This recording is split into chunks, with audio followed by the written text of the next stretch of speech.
Epístola de São Paulo aos Efésios, capítulo 6, verso 23 e verso 24. Diz assim a palavra do Senhor: Paz seja com os irmãos e amor com fé, da parte de Deus, Pai do nosso Senhor Jesus Cristo. A graça seja com todos os que amam sinceramente a nosso Senhor Jesus Cristo. Vamos orar? Sejam bem aceitas as palavras da minha boca e o meditar do meu coração. A tua presença, Deus meu, rocha minha e meu Redentor. É o que oramos em nome de Cristo. Amém. Vamos iniciar esta noite com uma exortação sincera. O verso 24 diz: a graça seja com todos os que amam sinceramente a nosso Senhor Jesus Cristo. Um sermão ele é sempre dirigido a dois grupos de ouvintes: aqueles que não creram no Senhor Jesus Cristo, e a Escritura os chama de ímpios e incrédulos. Por crer, eu estou falando de uma profissão de fé, não só de uma assertiva pessoal. O outro grupo se compõe daqueles que creram, professaram a fé e vivem para o Senhor Jesus Cristo. Estes, o apóstolo diz, são aqueles que amam sinceramente ao nosso Senhor Jesus Cristo. Você que ainda não o fez, você que ainda não creu, não fez uma profissão pública de fé e que não vive amando sinceramente ao Senhor Jesus Cristo, eu convido esta noite que o faça enquanto ainda é tempo. Acaso se você tomasse um veneno que pudesse tirar a sua vida, duvido eu que teria você o pensamento de postergar tomar para si o antídoto. Creio eu que imediatamente o faria. Por amor à sua própria vida, imediatamente buscaria o antídoto. Ninguém em sã consciência ou incapacidade de pensar odiaria a própria carne, antes a ama e cuida dela. Por isso aqueles que não amam ao Senhor Jesus Cristo não podem entender o que agora há pouco haveremos de examinar nos versos 23 e 24. Porque só os que amaram a Cristo é que podem compreender a profundidade da bênção dada à igreja. Não há bênção fora de Cristo. Abraham Kuyper, teólogo holandês, bem o disse quando: se por acaso houver um grão de poeira no universo onde Cristo não reine, ali é o inferno. Richard Baxter, puritano, declarou que um céu sem Cristo é um inferno. Não há como entender o que vamos ver sem amar a Cristo. A primeira coisa e urgente que você precisa esta noite é amar sinceramente o Senhor Jesus Cristo. Amá-lo em sinceridade. A palavra sinceridade vem do latim sincere, que significa sem cera. Ela tem origem em uma prática comum nos mercados da antiga Grécia, aonde se passava cera nos vasos de barro para esconder as imperfeições, rachaduras, formas imperfeitas. E ao adquirir um vaso, então alguém levava para casa um engano. Era comum então aos artífices que trabalhavam de forma séria escreverem uma placa e colocarem à frente das suas bancas dizendo sem cera. É realmente o que você está vendo. Não há engano. Se você não ama sinceramente a Cristo, se você tem vivido em engano, o convite que eu tenho feito de constante se estende novamente esta noite a você. Não perca tempo, não engane a si mesmo, não ludibrie o povo de Deus, porque o que nós vamos ver só tem valor na vida daqueles que amam a Cristo sinceramente. Para encerrar então a carta de Paulo aos Efésios, está aí a bênção, capítulo 6, verso 23 ao verso 24. O final de uma carta sempre é marcado por despedidas. Nós iniciamos esta série de sermão mais de um ano atrás. E agora nós chegamos aos 2 últimos versos desta epístola.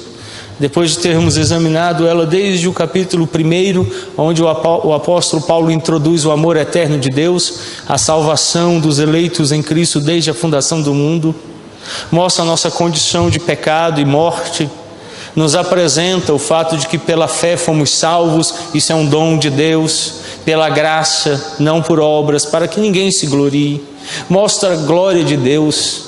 Essa glória é refletida na igreja, que com atos e relacionamentos mostra ter sido resgatada no amor de Cristo. E agora chegamos à despedida. As cartas de Paulo não são diferentes, mas há verdades aqui que devem ser observadas. Há 3 pedidos do apóstolo dados aos irmãos que receberam a carta. Primeiro, a paz, o amor e a fé. Tudo isso derivado da graça. Paulo diz: paz seja com os irmãos e amor com fé da parte de Deus Pai e do Senhor Jesus Cristo. A graça seja com todos os que amam sinceramente a nosso Senhor Jesus Cristo. Em primeiro lugar, esta noite eu quero considerar com vocês então a paz fraternal. A paz seja com os irmãos. Eu quero tomar a confissão de fé de Westminster, que do capítulo 26 da comunhão dos santos declara: todos os santos que, pelo Espírito de Deus e pela fé, estão unidos a Jesus Cristo, seu cabeça, têm com Ele comunhão nas suas graças, nos seus sofrimentos, na sua morte, na sua ressurreição e na sua glória, estando unidos uns aos outros no amor, participam dos mesmos dons e graças e estão obrigados ao cumprimento dos deveres públicos e particulares que contribuem para o seu mútuo proveito, tanto no homem interior como no exterior. A seção 2ª diz: os santos são, pela profissão de fé, obrigados a manter santa sociedade e comunhão no culto de Deus e na realização de outros serviços espirituais que contribuam para a sua mútua edificação, bem como a socorrer uns aos outros em coisas materiais, segundo, respectivamente, as suas necessidades e meios. Esta comunhão, conforme Deus oferecer ocasião, deve estender-se a todos aqueles que, em qualquer lugar, invoquem o nome do Senhor. A doutrina da comunhão dos santos declara que os crentes, aqueles que foram santificados em Cristo, daí Paulo os chamar de irmãos, porque por meio de Cristo foram adotados e tem agora Deus como um pai comum, devem experimentar paz. Paulo então solicita que os irmãos gozem de paz. Ele diz àqueles irmãos no final da epístola: a paz seja com os irmãos. Abra o capítulo 2 de Efésios para lermos lá os versos 14 e 15 e depois o verso 17. Capítulo 2 de Efésios, os versos 14 e 15, depois o verso 17. Porque Ele é a nossa paz, qual de ambos fez um, e tendo derribado a parede da separação que estava no meio, a inimizade, aboliu na sua carne a lei dos mandamentos na forma de ordenanças, para que dos dois criasse em si mesmo um novo homem, fazendo a paz. Verso 17. E vindo, evangelizou paz a vós outros que estáveis longe, e paz também aos que estavam perto. Paulo declara que a separação natural que existia entre judeus e gentios, e isso era comum no templo, foi desfeita na própria pessoa de Cristo, que vindo evangelizou paz a nós, os que estávamos na igreja, e aos que estavam fora da igreja. É por isso que eu comecei com a parêntese, uma exortação moral. Ora, se você não se aproxima de Cristo, você não pode experimentar paz. Nós vivemos numa sociedade onde falta paz nos relacionamentos, em casa, no matrimônio, pais e filhos, no trabalho, na sociedade, e pasmem, na igreja. Sim, não estamos alheios ao fato de que, vez ou outra, nos estranhamos, vez ou outra nos esquecemos do que a nossa própria fé, a fé presbiteriana, nos ordena ser o nosso princípio bíblico de vida. Como bem disseram os teólogos do Westminster, quando declararam a doutrina da comunhão dos santos: os santos são, pela profissão de fé, obrigados a manter santa sociedade e comunhão no culto de Deus e na realização de outros serviços espirituais que contribuam para a sua mútua edificação, bem como a socorrer uns aos outros em coisas materiais, segundo respectivamente as suas necessidades e meios.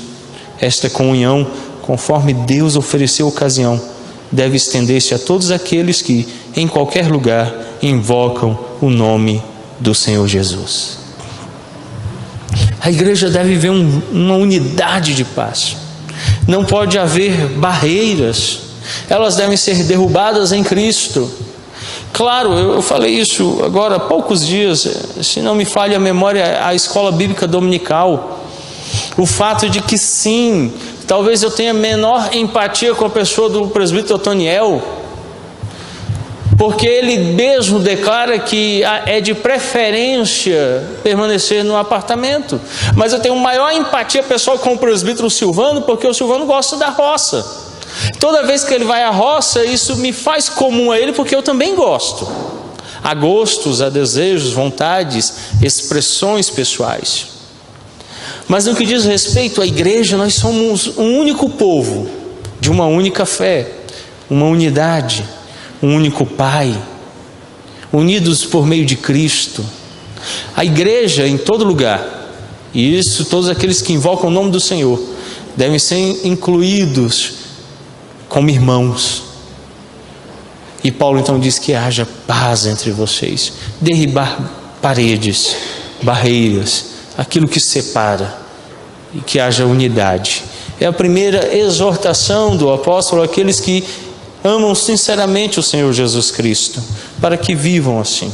O capítulo 4 de Efésios, o verso 3, acompanhem comigo: que com muita diligência, ora, no linguajar policial, uma diligência é alguém que é enviado com a tarefa de investigar minuciosamente. E às vezes você precisa ser diligente nas coisas, cuidadoso, minucioso, examinar as coisas com muito cuidado. Eu acho que você não ia ficar chateado, né, Moisés, se eu chegasse e desse um chute na sua canela, que de arrancar a pelinha, sabe? Você ia ficar feliz, não ia? Não? Mas Moisés, que é isso? Vai ficar chateado com o pastor, rapaz? Ah, o Sérgio não, o Sérgio deu um sorriso lá atrás, um chute na canela, né, Sérgio? Você ia vibrar, né? Poxa, que pastor legal. Calma, até eu contar para vocês, tinha uma aranha venenosa subindo na perna de vocês. Aí a perspectiva muda. Aí vocês falam assim: poxa, me salvou. O que é a dor do chute em comparação ao veneno que podia me matar? E às vezes a gente precisa ser diligente. Por que um irmão falou assim? Por que ele agiu? O que aconteceu? E investiga para manter o vínculo, a unidade da paz que o Espírito Santo produz e que nós facilmente desfazemos. Claro que em maior amplitude entre as mulheres, que são mais, vou usar a expressão, melindrosas, que são mais observadoras, que ouvem com maior atenção o que é dito. Os homens são mais cascadura, ignoram, passam por cima, não acham cara feia, para eles está normal. Afinal de contas, todo homem é feio, né? As mulheres olharem e falam, não, o meu é bonito. Mas o apóstolo diz assim, não destruam, mantenham o vínculo, a unidade, preservem, sejam diligentes em manter isso. Cuidado para não desfazer, para não romper algo que o próprio Espírito está produzindo. Por isso ele diz, irmãos, vivam em paz, que haja paz entre vocês, que vocês estejam ligados uns aos outros, permanecendo nessa unidade, nesse vínculo, em um só corpo, em um só Espírito. É o que ele diz no verso 5. Nós precisamos viver esta unidade. Aqui o problema, quando ouvimos a nossa carne e não o Espírito. Abra a Bíblia lá, a Epístola de São Paulo aos Romanos, capítulo 8, para lermos então o verso 6. Porque o pendor da carne dá para a morte, mas o do Espírito para a vida e paz. O apóstolo declara que quando ouvimos a carne, morte é produzida. Quando ouvimos o Espírito, paz é produzida.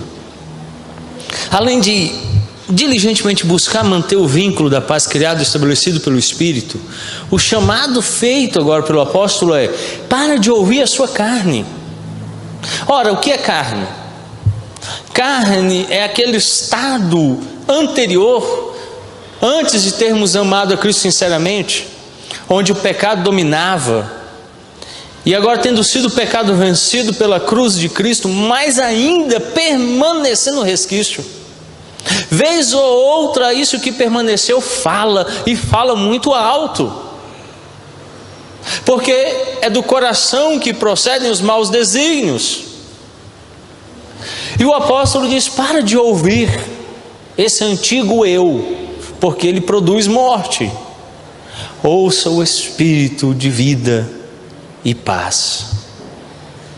Nós precisamos ouvir mais o Espírito no que diz respeito à manutenção da paz.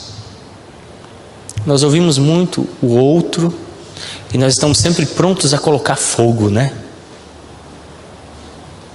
A ver a coisa ferver. O esporte nacional dos crentes é falar mal uns dos outros depois do culto.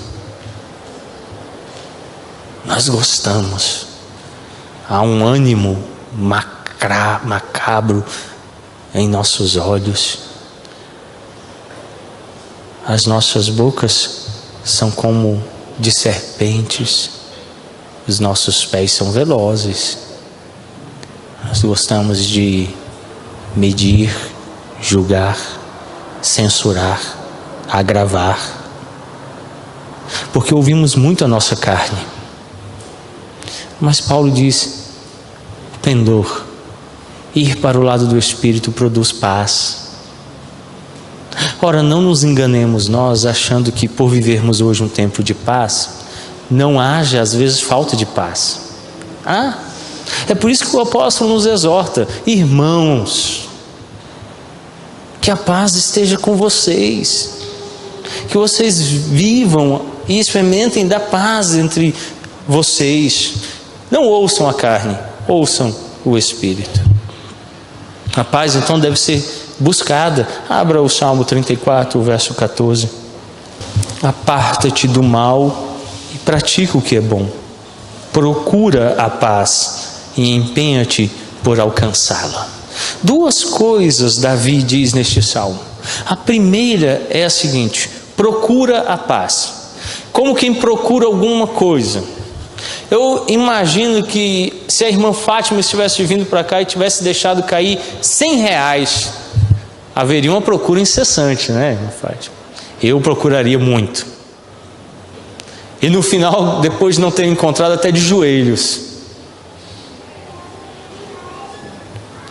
O que o salmista diz é isso: vai atrás, incessantemente busca, procura a paz. Nós somos muito de guerra, vocês já perceberam isso? Dados à guerra, ávidos por guerra, sempre prontos à guerra.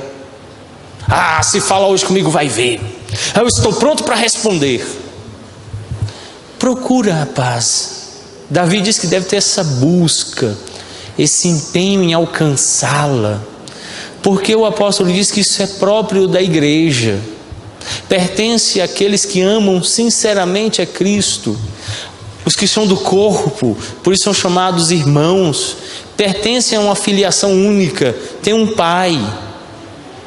Portanto, eles se identificam, se assemelham e devem procurar a paz, buscando-a a todo instante. E em segundo lugar, Davi diz que além de procurá-la, ele diz: empenha-te por alcançá-la.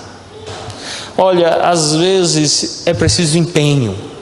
Tem faltado muitas vezes empenho. Nós não nos empenhamos tanto quanto deveríamos para alcançar paz. Às vezes, no primeiro sinal de recusa, nós desistimos. O menor sinal de que talvez alguém não queira paz nos faz recuar. Empenhe-se por alcançar a paz.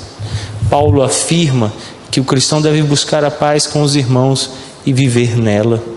É isso que ele está declarando quando ele começa o final da sua epístola, despedida com uma bênção: paz seja com os irmãos. A paz tem que ser conosco, a paz tem que estar conosco. Precisamos gozar de uma paz cada dia mais ampla, que alcance a cada um, porque Paulo diz os irmãos, ele usa o plural, ele inclui todos aqueles. Olha, essa era uma carta circular. Se você comparar o final da epístola aos Efésios com as outras epístolas de Paulo, essa não foi uma carta endereçada a uma única igreja, mas era uma carta que ia rolar e rodar por todas as igrejas. Então ela não tinha um destinatário, mas tinha muitos destinatários. O desejo de Paulo é que cada um desses destinatários que receberam gozassem de paz. Por isso, quando a confissão de fé fala sobre a comunhão dos santos, ela diz assim que deve ter um empenho por dever de todos os que professaram Cristo em ter um vínculo de comunhão, de paz, de amor, de fé, com todos os que invocam o nome de Cristo em todo lugar. Uma característica da seita é que a seita diz que a única que pode dar salvação é ela. E eu já aviso que não há salvação na igreja presbiteriana do Brasil, muito menos na igreja Assembleia de Deus, nem nos batistas, nem nos luteranos, nem os anglicanos. Só Cristo é quem salva. E às vezes há uma recusa muito forte de ter paz com os santos que se encontram em todo lugar. Tenha paz, estenda, esforce, busca, procura, vive. E ouça o que diz Paulo: que a paz seja com os irmãos, que a paz seja conosco, que a tenhamos conosco, produzindo, vivendo-a, experimentando-a, alargando ela, dando a todos que nos cerquem gozar dela. Que não haja entre nós intrigas, nem vontades outras que nos separem, que nos façam um corpo dilacerado, mas que haja uma única unidade, um corpo fortalecido pela paz. Segundo, Paulo diz que deve ter amor fraternal. Olha o que diz o verso 23: paz seja com os irmãos e amor. Os irmãos também devem ter amor.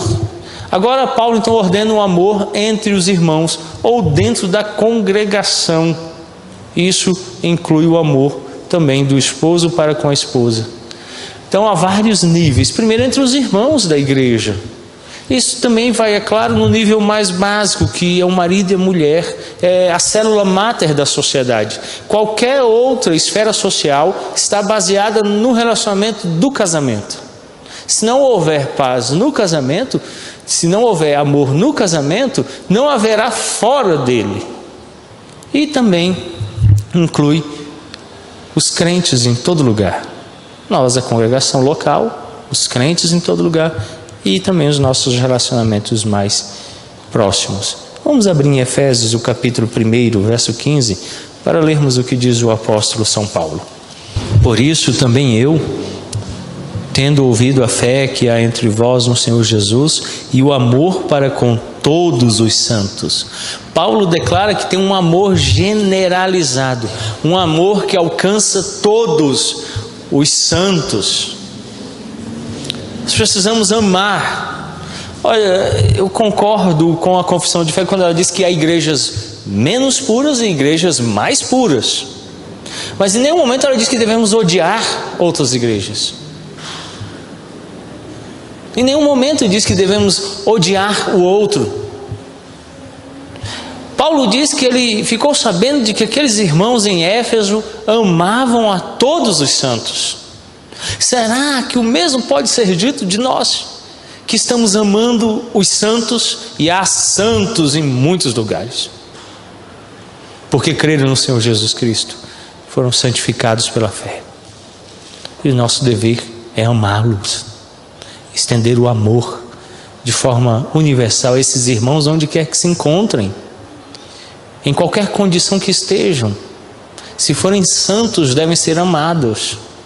Esse é o chamado do apóstolo. Eu não posso de fato coadunar com erro, com a falha dele, mas o texto diz que eu devo amá-lo. Ainda o capítulo 4, verso 2, o apóstolo volta a falar sobre esse amor fraternal. Capítulo 4, verso 2: com toda humildade e mansidão, com longanimidade, suportando-vos uns aos outros em amor. Nós já passamos por este texto e sabemos que o suporte, o suportar aqui é a expressão suporte, dar apoio. Um suporte é algo que dá apoio. Aqui há suporte para microfones. O que ele faz no microfone? Dá apoio. O que Paulo diz é: irmãos, deem suporte, deem apoio uns aos outros. De que maneira? Em amor. Por isso que a confissão de fé diz assim, que se houver necessitado entre nós, que ele seja ajudado, e que depois, se Deus der ocasião, até os de fora. Amar, dando ajuda, dando apoio, não é um amor só de palavras, é um amor prático, é um amor que é operacionalizado pelo eu apoiando o próximo nas suas angústias, suas lutas, deficiências, necessidades, sendo longânimo, sendo manso, a fim de que aquele que recebe de mim um amor possa crescer, possa sustentar-se. Ele tem alguma deficiência, alguma falha, por isso o apóstolo diz: vá, sustente o seu irmão, dê apoio a ele, seja um suporte para ele. E muitas pessoas entendem esse versículo dizendo assim: eu tenho que suportar, né, pastor? Isso é falta de amor, isso não é amor. Ele diz que o suporte é em amor. Precisamos nos amar. E como é difícil? Eu digo que não é fácil. Eu tenho que amar aqui um monte de vascaíno. Vocês riram, né? É difícil. Vocês estão vendo como que são as coisas? Mas nós temos que suportar, às vezes, um irmão que é débil na fé, ou que tem dificuldades em uma outra área, e que às vezes nos ofende, machuca, e até nos causa prejuízo. Mas Paulo diz: sejam longânimos, sejam mansos, e suportem esse amor, esse irmão em amor. Deem suporte a ele em amor. Ajudem este irmão, auxiliem esse irmão.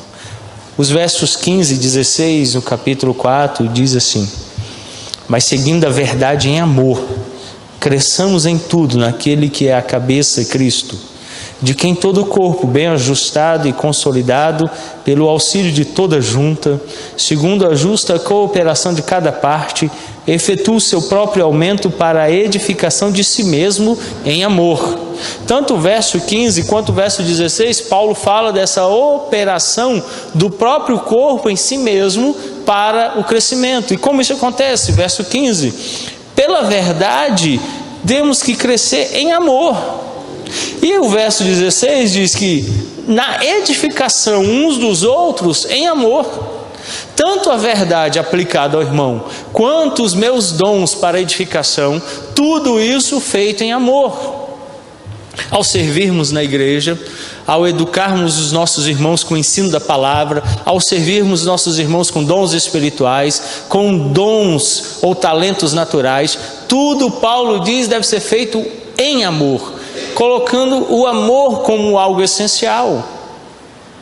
Sem amor, não podemos gozar de bênção. E eu começo a duvidar muito se amam sinceramente a Cristo. Porque o próprio apóstolo São João diz: como alguém pode dizer amar a Deus a quem não vê, se odeia o próprio irmão a quem vê? O amor, portanto, é necessário àqueles que amam a Deus, porque é uma expressão de que verdadeiramente o amaram. É um reflexo de que experimentaram o amor de Deus, porque sem o amor de Deus é impossível amar ao próximo. O capítulo 5, verso 25, então, nos leva ao relacionamento mais básico na igreja. Verso 25, depois o verso 28 e 33.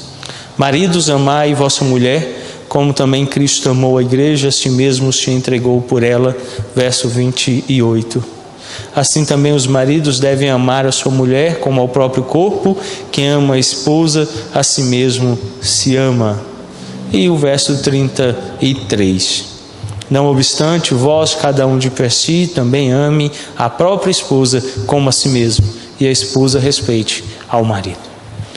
Nós precisamos estabelecer um relacionamento de amor dentro do lar. É no lar que somos capacitados a refletir tudo da vida cristã. Se nós não amamos em casa, nós não vamos amar fora. Se não há amor entre o casal, não haverá amor para com os de fora. Se não há amor dos pais para com os filhos, não haverá amor para com os de fora. Afinal de contas, o exemplo é muito claro. Ora, se Deus é o Pai e nos ama, nós somos os filhos e irmãos, e devemos amar como Ele amou. Ele pede que isso seja refletido no casamento. Porque senão nós pegamos o exemplo maior e o destruímos com o exemplo menor. Se um marido e um pai não amam a esposa e os filhos, e os filhos não amam os pais, e a esposa não ama o marido, como veremos de amar os de fora? Então o amor deve ser algo experimentado primeiramente na célula máter, a célula mãe, aquela que vai originar a igreja, vai originar a sociedade e que vai ser a base de tudo. É aqui então, por baixo, que começamos, um amor dentro do lar. Paulo ordena então aos maridos que amem a esposa então, sendo amada e amando o marido, os filhos veem o exemplo, amam os pais e se tornam filhos amorosos. Esse é o exemplo que o apóstolo nos pede no que diz respeito ao amor fraternal. Paulo também nos fala do amor de Deus em Cristo pelos crentes. Olha o capítulo 1, verso 4. Assim como nos escolheu nele, antes da fundação do mundo, para sermos santos e irrepreensíveis perante ele, e em amor. Olha, em todo o processo que aconteceu lá na eternidade, o amor estava incluso. O capítulo 2, verso 4. Efésios, capítulo 2, verso 4. Mas Deus, sendo rico em misericórdia, por causa do grande amor com que nos amou. E ainda o capítulo 3, verso 19. capítulo 3, verso 19. E conhecer o amor de Cristo, que excede todo entendimento, para que sejais tomados de toda a plenitude de Deus. E ele encerra então no capítulo 5, verso 2, dizendo: e andai em amor, como também Cristo nos amou e se entregou a si mesmo por nós, como oferta e sacrifício a Deus em aroma suave. Paulo fala que Deus em Cristo nos ama, e ele qualifica esse amor começando lá no capítulo 1, verso 4, quando ele diz que antes da fundação do mundo, para nós sermos então santos e irrepreensíveis perante Ele, e em amor, no próprio amor de Deus, Ele operou. Fundado no seu amor, fundamentado nesse amor, Deus antes da criação do mundo olha para nós. Agora a bênção que o apóstolo então está dando sobre a igreja diz respeito àqueles que foram amados em Cristo antes da fundação do mundo. Vejam quão grande e eterno é este amor. Ao capítulo 2, então, verso 4, o apóstolo Paulo diz: mas Deus, sendo rico em misericórdia, por causa do grande amor. Esse amor, além de ser eterno, é um amor grande, imensurável, que não pode ser quantificado, porque procede do próprio Deus. Então, ao capítulo 3, verso 19, o apóstolo diz: e conhecer o amor de Cristo, que excede todo entendimento. Paulo agora diz que esse amor, além de eterno, além de grande, excede o entendimento. Não dá para compreender, não dá para buscar de forma lógica entendê-lo. E ele então diz no capítulo 5, verso 2: e andai em amor, como também Cristo nos amou e a si mesmo e se entregou a si mesmo por nós, como oferta e sacrifício a Deus em aroma suave. E ele então encerra dizendo que esse amor é sacrificial.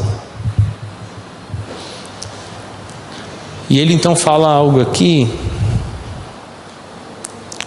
deveras difícil, deve nos importunar grandemente. Espero eu que ofenda cada um de vocês, transtorne vossas almas. Ele diz: andai em amor. A expressão andar nas escrituras denota viver, que a vida de vocês seja assim.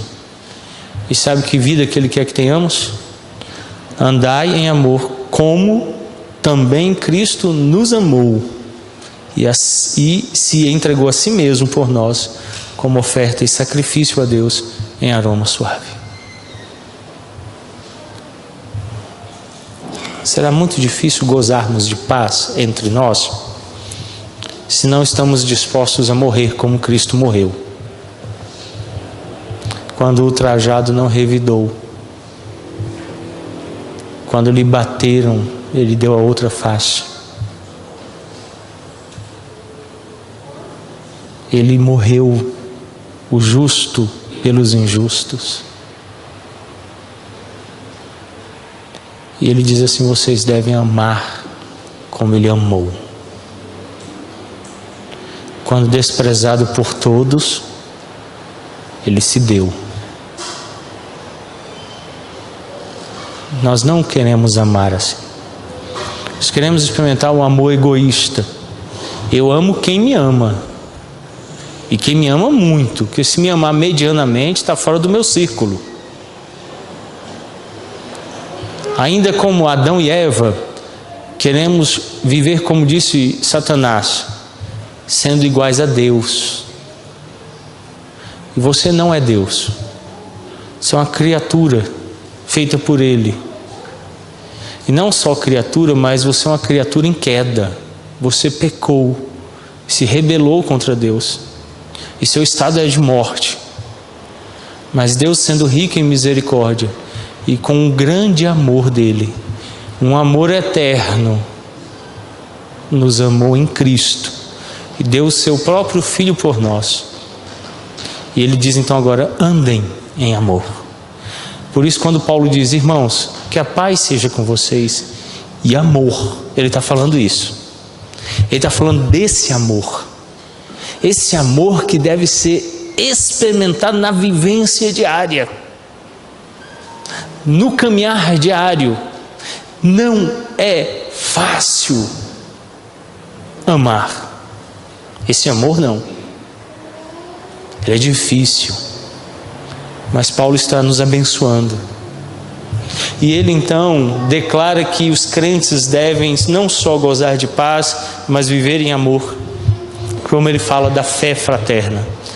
E aí lá no capítulo 6 ele diz assim: paz seja com os irmãos e amor com fé. A fé é o vínculo da unidade. Capítulo 4, verso 13. Abra sua Bíblia, Efésios capítulo 4, verso 13. Até que todos cheguemos à unidade da fé e do pleno conhecimento do Filho de Deus, a perfeita varonilidade, à medida da estatura da plenitude de Cristo. Paulo diz que devemos chegar à unidade da fé. Ora, se queremos gozar paz, vivermos em amor uns para com os outros, tem que ter uma unidade de fé, um pensamento, uma única verdade que nos guie, um só sentimento permeando a todos nós. Nós não podemos pensar de forma diferente. Antes devemos ser concórdios em nossos pensamentos. As nossas ações devem se coadunar. Os nossos passos devem nos guiar na mesma direção. Ora, todos nós somos filhos de um mesmo Pai, Deus, aceitos do mesmo Filho, Cristo. Temos a operação do mesmo Espírito em nós, o Espírito Santo. Professamos uma fé comum. Cremos que a única regra de fé e prática é a Sagrada Escritura. Participamos à mesa, a comunhão do Senhor, depois de termos sido recebidos pela água do batismo santo, no qual declaramos ser um só povo, de um só Deus, convencidos pelo Espírito e salvos no Filho. Por isso a unidade da fé. Pensar concordemente como igreja, isso produz unidade. Por isso que eu amo os símbolos de fé, porque eles são uma expressão clara das Escrituras e nos fazem pensar concordemente uma única verdade. E eu fico muito contente de saber que aqueles que eu amo, com quem eu tenho que ter paz, pensam como eu penso, vivem como eu vivo e expressam a mesma fé. A unidade da fé, diz o apóstolo, esse vínculo que liga, deve ser preservado. Tanto a paz como o amor devem ser permeados pela fé. Paz e amor sem a fé vão perder o sentido. Uma tríade se forma. Paz, que vimos Cristo nos concede, primeiro para com Deus, porque estávamos em luta com Ele. O Espírito dele agora habita em nós, temos paz com Deus. Paz com os irmãos, porque o muro é derribado, passamos a ter paz. O amor de Deus é derramado no Filho, que é derramado sobre nós e nos é dado pelo próprio Espírito, e gozamos agora de uma unidade uns para com os outros em amor fraternal. Mas isso tudo se perde se você não tem fé em Cristo, se você não ama. É por isso que eu comecei dizendo: aqueles que não amam sinceramente a Cristo não podem experimentar isso aqui. Vai para casa. Você não tem fé, pode ir embora. Você não vai incomodar a gente agora, porque sem fé é impossível agradar a Deus. Você nunca vai gozar de paz e nunca vai experimentar o amor sem fé. Você precisa ter fé. Fé não é fazer força, fechar os olhos e ficar, não é isso. Fé não é pensamento positivo. Sim, vai. Não é isso.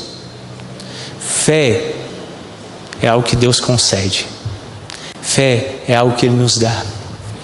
Por isso, a fé é um dom de Deus. Capítulo 2, verso 8. Acompanhe comigo.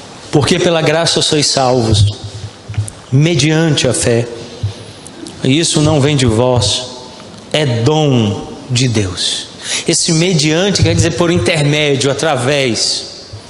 Nessa noite Deus está concedendo a você fé. Deus está dando um dom, um presente. Pela palavra dele, Ele está chamando você desde o início do sermão e dizendo assim: venha e receba. Eu estou dando fé para você, para que você creia no amor eterno de Cristo por você, que é grande, que não pode ser entendido, e goze paz comigo e paz com os outros. É essa fé que precisamos experimentar, uma fé viva, uma fé que produz vínculo de unidade. Essa fé é dom de Deus, ela é dada por Deus. A fé no Deus triuno, que é manifesta em Jesus Cristo, é essa fé que precisamos experimentar. Enquanto Deus Pai, Filho e Espírito Santo não operar na sua vida, para que você em Cristo seja redimido, você nunca gozará de paz, nem de amor, porque é necessário fé. É por isso que no final do culto, quando o ministro do Evangelho e dos sacramentos ergue as mãos e concede a bênção apostólica, só pode recebê-la quem tem fé. Só esses que podem experimentá-la. Essa crença comum nos liga então em um corpo, em uma unidade, e nos faz membros de Cristo. É pela fé que somos salvos, é pela fé que somos incorporados uns aos outros, é por fé que passamos a nos chamar irmãos e ter Cristo como Pai, e o seu Jesus Cristo é o primogênito de todos nós. Só por fé. E aí então chegamos ao quarto, a graça. O final da epístola, o verso 24, diz assim: a graça seja com todos os que amam sinceramente a nosso Senhor Jesus Cristo. Todos os três, paz, amor e fé, só podem ter sentido à luz da graça de Deus. Você, amigo visitante, que de contínuo tem estado entre nós, eu sei que tem respingado sobre você paz, mas é ínfimo o que vocês têm experimentado em relação à verdadeira paz. Você que tem vindo aqui domingo após domingo e já se acostumou com o povo de Deus, o amor de Deus tem respingado em você por causa dos crentes, mas isso é muito pouco. Muito pouco. Talvez você tenha experimentado uma fé emocional. Talvez você experimente uma fé social. A fé emocional é aquela que é motivada pelas volições, música legal, gente agradável, comida boa, de graça todo domingo. Não é essa graça que a gente está falando, é outra. Cuidado. O pastor de vez em quando faz graça, também não é essa graça.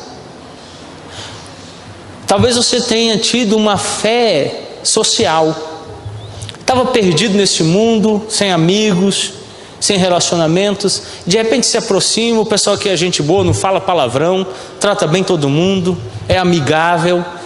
Eu vou ficando por aqui.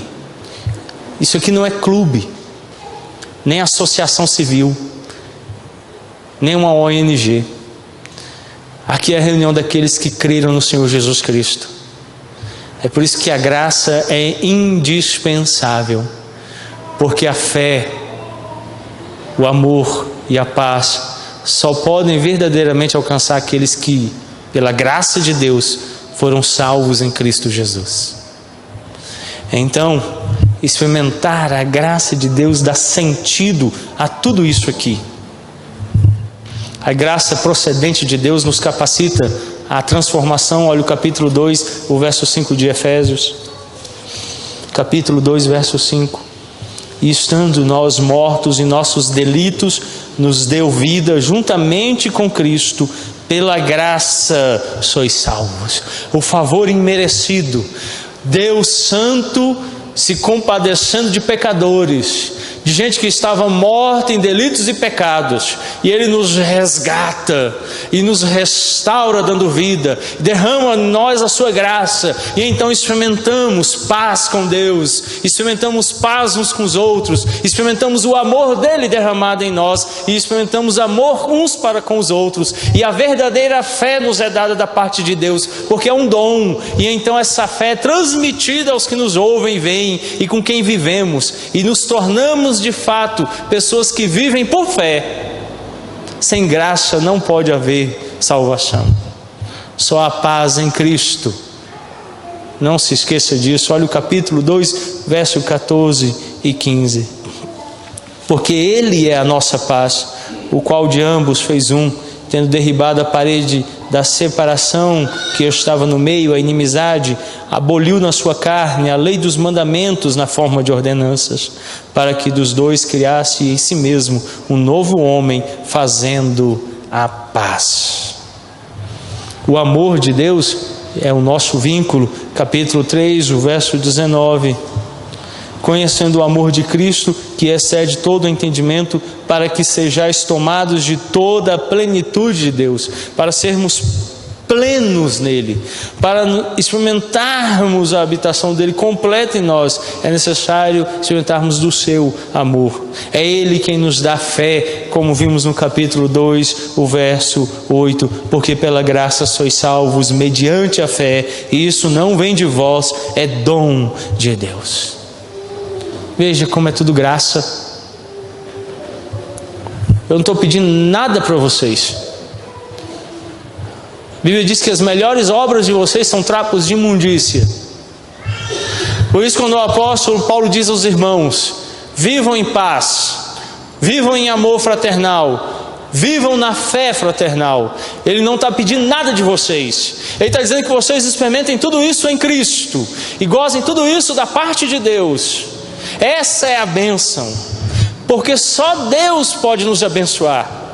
Não há bênção em nós, a bênção vem do Senhor, e é Ele quem nos abençoa. Sem graça não há paz, sem graça não há amor, e sem graça nós não gozamos de uma fé autêntica, porque só a graça de Deus é que nos concede essas três coisas que nós experimentamos quando amamos sinceramente ao Senhor Jesus Cristo. Por isso eu convido você agora a curvar a sua fronte, fechar os seus olhos, vamos orar, vamos falar com Deus.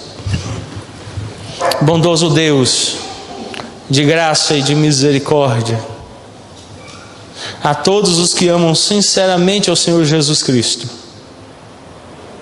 sejam então alcançados por esta paz que procede do Senhor, por este amor que procede de Ti e por essa fé que vem de Ti.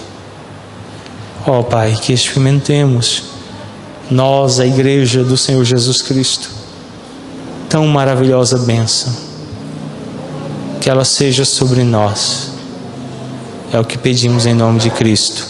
Amém.